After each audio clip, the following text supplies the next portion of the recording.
Kapit kayo. Kim at Paolo so sweet na naman sa pag-jogging. Funny, nagbubunyi. I've seen a lot of change, been through a lot of pain. Some things are not the same as they were a year ago, but all will be okay. I move on each and every day.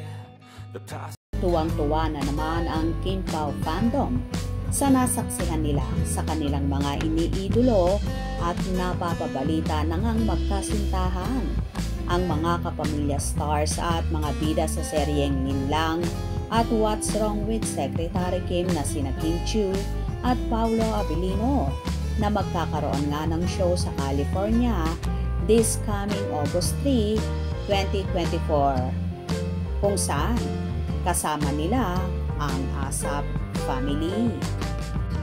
Kasalukuyan ngang nagkita na ang mag-sweetheart sa Amerika at hindi pa man nag-uumpisa ang kanilang show doon ay nagsabog na agad ng pakilig ang Kim Pao sa madlang people.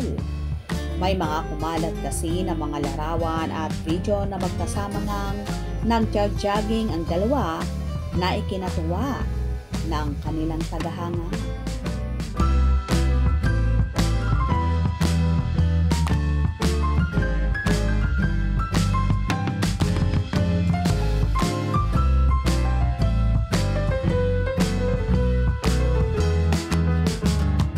Nalungkot kasi ang ilang fanay ng Kim Pao dahil no scene si Kimi sa naging show ni Paolo sa Florida kung saan nakasama niya ang kapamilya actress at amiga ni Kimi na si Maymay Entrata.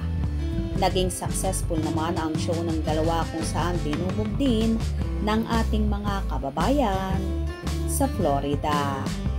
Pero ngayon nga ay tila bawing-bawi nga ang Kim Pao sa kanilang followers dahil muli na ngang silang magkasama at magkadaupang palad sa tate.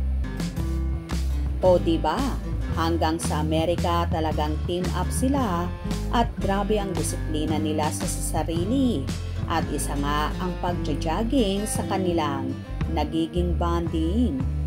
Wala, panis ng ibang team up. Iba talaga kapag Kim Pao na ang usapan. Masasabi ngang Kim Pao lang ang sakalan. Kaya palaging tumutok sa mga maiinit na kaganapan sa Kim Pao na paniguradong magsasabog ng kilig sa California. Hope you enjoyed. Please subscribe for more info.